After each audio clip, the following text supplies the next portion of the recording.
అతడు శిలువ శ్రమలకు తనను తాను ఇష్టపూర్తిగా అప్పగించుకొనినప్పుడు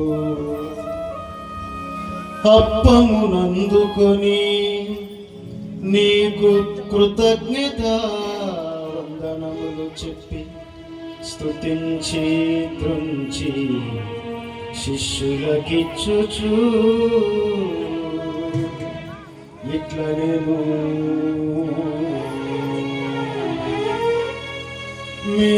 మీరందరూ దీనిని తీసుకొని భుజింపుము.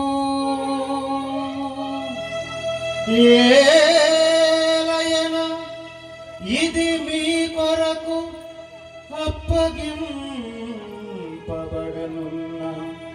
నా శరీరము.